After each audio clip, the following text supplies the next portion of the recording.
नमस्कार, मैं पंकज राज। हमारे समक्ष जो उपस्थित हैं वार्ड नंबर 22 बी के नीलेश मतलब पार्षद नीलेश जी, मैं उनसे कुछ वार्तालाप करूंगा, उनके बारे में जानूंगा कि वो अपने क्षेत्र और अपने एरिया के लोगों के लिए क्या क्या किए हैं। सर, जनता की आवाज़ न्यूज़ 24 में आपका सर स्वागत है। सबसे पहले तो धन्यवाद पंकज जी आपको। और जो हमारा क्षेत्र है वार्ड संख्या 22 बी, ये अभी 2017 में नगर निगम में समाहित हुआ है। उससे पहले ये पंचायत में था, जिसके हम मुखिया थे। क्योंकि महिला सीट होने के कारण हमने अपने पत्नी को लड़ाया और वो जीती भी। और क्षेत्र में बहुत सारी समस्याएं, जब हम जीत के 2017 में आए तो जो क्षेत्र हमारे पंचायत से अलग था, जो कट के हमारे पास आया था, उसमें काफ़ी समस्याएं थी, हैं भी, जिसका निराकरण करने के लिए हम लगातार प्रयासरत हैं। सर, अपने सर क्षेत्र में सर क्या क्या किया उसके बारे में थोड़ा बताइएगा सर। देखिए, क्षेत्र में जो मूलभूत समस्याएं हैं, जैसे रोड, नाला, बिजली, पानी, मकान, आवास योजना, पेंशन, राशन की राशन, इन सभी जो मूलभूत सुविधाएं हैं उस पर हमने फोकस किया और वो काम को युद्ध स्तर पर चुनौती के रूप में लेते हुए और सारे कार्य को अंगुली जामा पहनाने का हम काम कर रहे हैं। सर, जैसे ने बोला कि मतलब नल जल योजना, मतलब वृद्धा पेंशन, राशन कार्ड, सर मैंने कुछ पब्लिक से पूछा है तो सर ने उन्होंने बोला कि नहीं, माननीय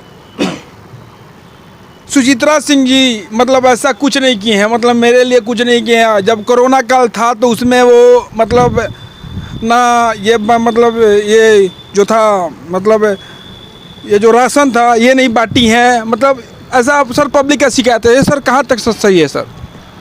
देखिए, आप न्यूज़ चैनल से हैं, आप यूट्यूब उठा करके देख सकते हैं।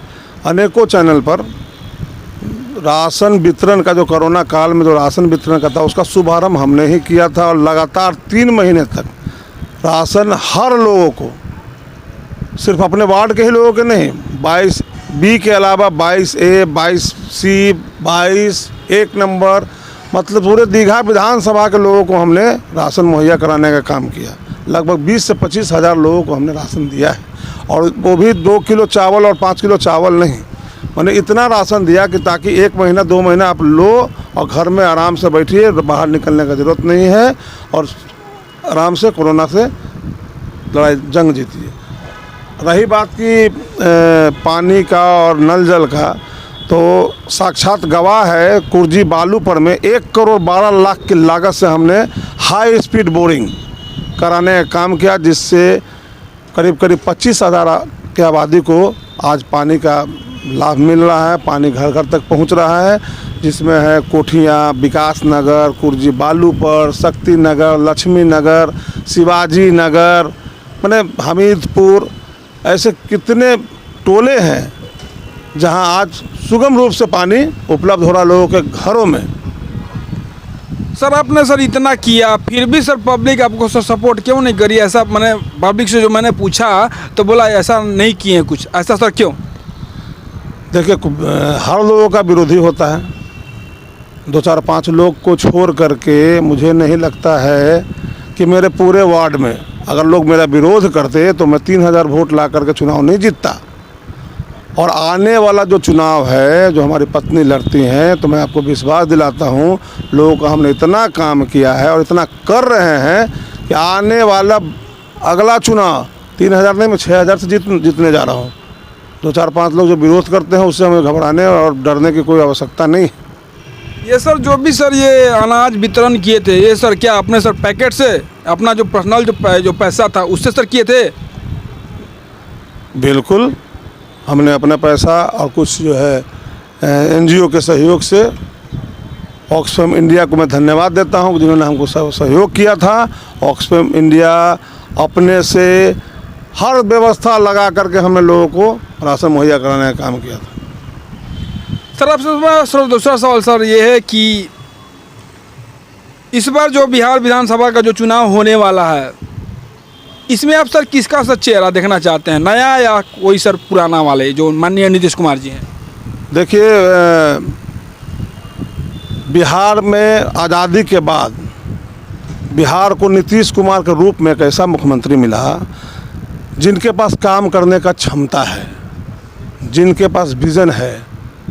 वो खुद इंजीनियर हैं, उन्हें समस्या पता है कि कौन सी समस्या को कैसे निराकरण करना है। तो हमें नहीं लगता है कि नीतीश कुमार को हटा करके किसी और को लाने का ज़रूरत है। नीतीश कुमार ही बेस्ट हैं और निश्चित नीतीश कुमार ही रहेंगे 2020 फिर से नीतीश। ऐसा सर लोगों का कहना है सर कि माननीय नीतीश कुमार जी 5 साल में जो काम करके दिखाए थे वो 10 साल में वैसा नहीं काम किए हैं, फिर भी आप सर उनका सपोर्ट सर क्यों कर रहे हैं सर? देखिए, नीतीश कुमार ने पहले 5 साल में भी काम किया है, दूसरे 5 साल में भी काम किया, तीसरे 5 साल में भी काम कर। अगर काम नहीं करते तो इतना एम्स, इतना मेट्रो और इतना रोड, इतना सड़क, इतना राशन, इतना किरासन, केंद्र सरकार ने मात्र 15 लाख लोगों को राशन कार्ड बनाने का आदेश दिया था, लेकिन माननीय मुख्यमंत्री के सहयोग से, उनके दिशा निर्देश से आज 30 से 35 लाख लोगों को राशन कार्ड मुहैया हो रहा है। तो गरीब गुरबा हर लोगों को एक परिवार की तरह देखने वाला मुख्यमंत्री पूरे बिहार को आज़ादी के बाद एक ऐसा मुख्यमंत्री मिला है जिसे हटाने की कोई आवश्यकता नहीं है। सर जैसे आपने कहा कि गरीब गुरबा को मतलब माननीय नीतीश कुमार जी किए हैं, हम सर वो पूछते हैं आपने सर ये पूछना चाहते हैं कि जो गरीब स्तर के लोग हैं, जो सबसे निचले स्तर में, वो अगर सर आज खाते हैं और कल के लिए सोचते हैं कि हम कल क्या खाएंगे, उनके लिए माननीय नीतीश कुमार जी ने क्या किया है सर? देखिए, हर लोगों के लिए हम मुख्यमंत्री का बने जो भी कार्यक्रम है, जो भी योजनाएं हैं, गरीब गुरबाओं के लिए भी अलग से योजनाएं जो सुनिश्चित की गई हैं। जैसे मैंने दिहाड़ी मजदूर के लिए पैसा मुहैया कराते हैं, उनको जो है लॉकडाउन में जो लोग बाहर से आए हुए थे उनको उन्होंने मदद करने का काम किया। तो मुझे नहीं लगता है कि नीतीश कुमार में कहीं से किसी तरह का भेदभाव करने वाला नीतीश कुमार नहीं है। नीतीश कुमार एक परिवार के रूप में बिहार को देखने वाला इंसान है। सर आपसे मेरा सर तीसरा सवाल सर ये है कि ये जो आचार संहिता लागू हुआ है, इसमें माननीय विधायक से लेके मंत्री से लेके यहाँ तक कि वार्ड पार्षद भी आते हैं, मगर इनको ये नहीं मालूम है कि ये आचार संहिता जब लागू हुआ है तो इस पर क्या अमल होना चाहिए। उसके बारे में सर आप थोड़ा मतलब विधायक, पब्लिक और जो वार्ड पार्षद या जो पब्लिक है उनको सर थोड़ा बताइए सर, आचार संहिता आखिर होता क्या है? देखिए, आदर्श आचार संहिता के अंतर्गत जब लगता है तो लोगों को धारा 144 लागू हो जाता है। धारा 144 में लोग झुंड बना के ना रहें, लोग नया कार्य जो सरकारी योजना है वो धरातल पर नहीं आ सकता है। ये सब चीज़ें पर रोक लगा दी जाती है। बहुत सारी ऐसी चीज़ें हैं। अगर आप उस चीज़ों के बारे में जाइएगा तो आदर्श आचार संहिता जो है वो इतना सख्त कानून है कि अगर हर लोग फॉलो करें तो संभव नहीं हो पाएगा आदमी को। इसलिए लोग जो नई योजनाएं हैं, जैसे विधायक हों, पार्षद हों, मुखिया हों या कोई भी सरकारी योजना हो, वो लोग धरातल पर उतारने से पीछे हट जाते हैं जब तक आचार संहिता लगा रहता है। सर माननीय नीतीश कुमार जी, जैसे आपने बोला कि बिहार के लिए बहुत कुछ किए हैं, बट सर माननीय नीतीश कुमार जी ने एक स्टेटमेंट दिया है सर, थोड़ा गौर से सुनिएगा, कि जो गरीब स्तर के लोग हैं, ST SC या अदर बैकवर्ड कास्ट, अगर उनके घर में किसी की मर्डर हो जाती है, हत्या हो जाती है, तो उनको सरकारी नौकरी मुहैया कराई जाएगी। हम सर आपसे सर ये पूछना चाहते हैं कि सर जो ST SC के घर में अगर मर्डर हो जाती है, हत्या हो जाती है, उनको सरकारी नौकरी कराया जाएगा। सर मैं कहने का मतलब ये है कि सर जीते जी सरकारी नौकरी ST SC लोगों को क्यों नहीं दिया जाता है सर, मरने के बाद ही सर क्यों दिया जाए? इस पर सर आपका क्या विचार है? देखिए, जीते जी तो SC ST लोगों के लिए सरकार ने प्रावधान बना कर रखा है, कानून बना कर रखा है कि 30% पर ही आपको नौकरी मुहैया करा दी जाएगी। लेकिन वो चूँकि वंचित हैं, शोषित हैं, दबे हुए हैं, और जो लोग जो सामंतों का शिकार होते हैं, जो दबंगों का शिकार होते हैं, वैसे लोग की जो अगर हत्या हो जाती है, जो दर दर की ठोकरें खाते हैं, उस चीज़ को अलग जगाने के लिए मुख्यमंत्री का ये प्रयास है कि आपको दर दर के ठोकरें नहीं खाने देंगे। अगर इन केस भूल बस अगर किसी दबंगों के द्वारा आपकी हत्या कर दे तो उसको सज़ा मिलेगा ही। उसके अलावे आपको जीवन यापन करने का, आप रोड पर ढनकिए नहीं, भटकिए नहीं, उसके लिए नौकरी का प्रावधान माननीय मुख्यमंत्री ने किया, जो काबिल तारीफ है। सर, जैसा आपका कहना है कि माननीय मुख्यमंत्री ने ये स्टेटमेंट दिया आपके लिए सही है सर, बट सर ये जैसे ही ये स्टेटमेंट माननीय नीतीश कुमार जी ने दिया था वैसे ही एक बेटा अपने बाप को मार दिया। ये सर आपको क्या लगता है कि ये सर मतलब ये जो बिहार में जो क्राइम रेट है सर, इससे सर घटेगा इससे या फिर बढ़ेगा सर? बिल्कुल घटेगा। अभी मैंने बिहार में क्राइम रेट तो मैंने हमको लगता है कि लालू यादव के 15 साल के बाद ही तो बहुत घटा है। उस समय तो मैंने अपहरण का दौर चल रहा था, मर्डर, हत्या दिन रात, मैंने हम लोग के यहाँ रोज़ हत्या होता था, जो आज नहीं होता है। आज लोग सुकून से रोड पर घूमते हैं। अगर कोई बेटा बाप को मार देता है तो पहले तो जेल जाएगा, उसको सज़ा होगी, नौकरी की तो बात ही खत्म है।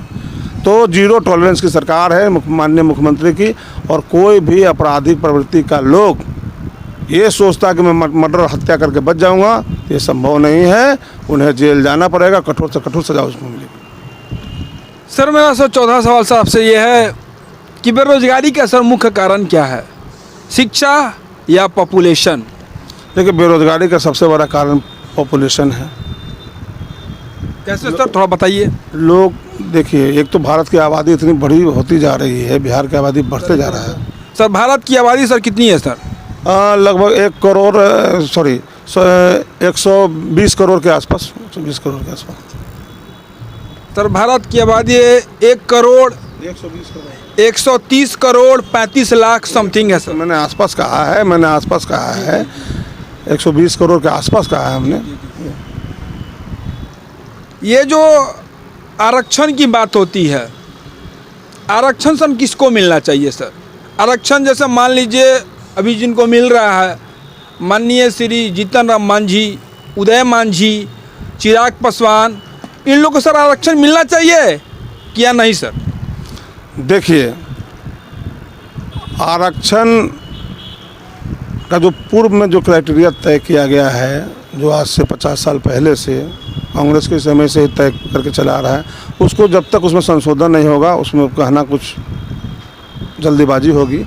और मेरा जो समझ है उसमें हर वर्ग का लोग, चाहे वो अगड़ा हो या पिछड़ा हो, जो लोग कमज़ोर तबके के हैं उनको आरक्षण का लाभ मिलना चाहिए।